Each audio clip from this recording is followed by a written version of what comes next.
عزیزان ملت اسلامیہ میں ایک واقعہ پیش کرتا ہوں. آپ نے نام بڑا سنا ہے، وہ نام ہے حضرت بلال حبشی رضی اللہ تعالیٰ عنہ. سیرت حلبیہ کے اندر لکھا ہوا ہے جب میرے آقا علیہ السلام کا وصال ہو گیا نا، ظاہری وصال، حضرت بلال حبشی رضی اللہ تعالیٰ عنہ آقا کو مدینے کے گلیوں میں حضرت بلال حبشی آقا کو مدینے کے گلیوں میں ڈھونڈتے تھے کہ میرے حضور کہاں ہے، میں حضور سے باتیں کروں گا. کئی دنوں تک کے ڈھونڈا لیکن حضور سے ملاقات نہیں ہوئی. تو غم کے مارے آپ وہاں سے شہر حلب چلے گئے، ملک شام میں حلب کی طرف، اور وہیں زندگی گزار رہے تھے. جب 6 مہینے گزرے تو آقا علیہ السلام خواب میں تشریف لائے اور کہا ما هذه الجفوة لم تزورنی،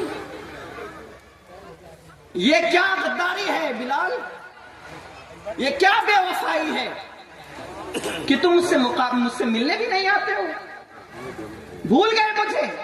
خواب میں حضور تشریف لائے 6 مہینے کے بعد اور کہا ما هذه الجفوة، یہ کیا غداری ہے، تم مجھ سے محبت کرنے کا دعویٰ کرتے تھے اور مجھے چھوڑ کر چلے گئے، مجھ سے ملنے نہیں آئے.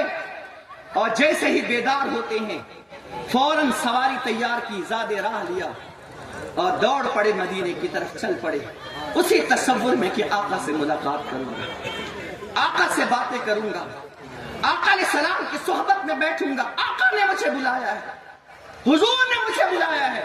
ملک شام سے سفر کرتے کرتے جس میں انگڑائیاں لے رہی ہے کہ آقا کا دیدار کرنے ملے گا، اور جیسے ہی مدینے کے قریب آئے حضور علیہ السلام کو کبھی مسجد و محراب کی طرف ڈھونڈا، آقا نہیں ملے. کبھی مدینے کی گلیوں میں ڈھونڈا، آقا نہیں ملے. لوگوں سے پوچھا، آقا نہیں ملے. جب مسجد نبوی شریف میں تشریف لے کر کے آئے اور حضور علیہ السلام کو تلاش کر نہیں ملے، حضور علیہ السلام کے روضے پر جاتے ہیں اور حضور علیہ السلام کے روضے سے چپٹ جاتے ہیں اور کہتے ہیں یا رسول اللہ آپ کا غلام حاضر ہے، آقا آپ سے ملنے آیا ہے، آپ مجھ سے باتیں تو کیجئے، آپ مجھ سے باتیں تو کیجئے. بہت دیر تک کے حضرت بلال حبشی رضی اللہ تعالیٰ عنہ یہی چیختے رہے، آواز لگاتے رہے، لیکن اس کے بعد جب آواز نہ آئی تو بے ہوش ہو کر کے زمین پر گر گئے. اللہ اکبر. یہ خبر آگ کی طرح مدینے کے اندر پھیل جاتی ہے. صحابہ کرام جوق در جوق جو ہے حضرت بلال سے ملنے کے لیے آئے. حضرت بلال کسی کو گویا کہ پہچانتے نہیں ہے، بس ایک ہی تصور تھا، مجھے میرے آقا سے ملنا ہے، مجھے میرے آقا سے باتیں کرنی ہے، میں آقا سے کلام کرنا چاہتا ہوں، میرے آقا نے مجھے بلایا ہے. اللہ اکبر.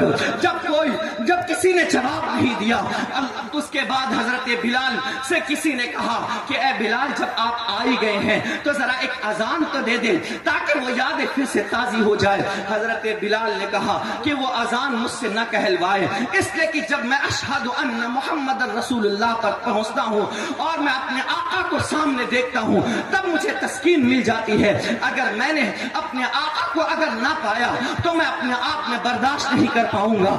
اللہ اکبر.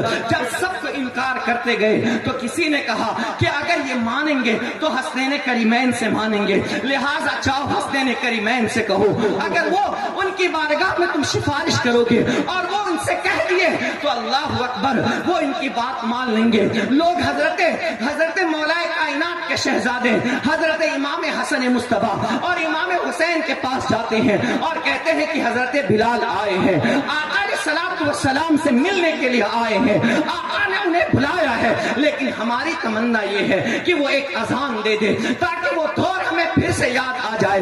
ہم نے بہت اصرار کیا ہے لیکن وہ سننے کو تیار نہیں ہے. حضرت بلال حبشی کے پاس حسنین کریمین آتے ہیں.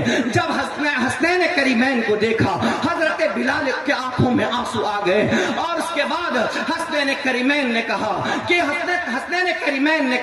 آپ ایک اذان کیوں نہیں دے دیتے ہیں. اللہ اکبر. تو آپ روتے روتے کہتے ہیں سب کی بات تو میں ٹال سکتا ہوں لیکن آپ کی بات میں ٹال نہیں سکتا، اس لیے کہ آپ ہی کے بارے میں میرے آقا نے فرمایا تھا الحسن والحسین سیدہ شباب اہل الجنہ. حسن اور حسین جنتی جوانوں کے سردار ہے. آقا نے آپ ہی کے بارے میں کہا تھا کہ من احبنی وأحب هذین وأحب أباهما وأحب أمهما كان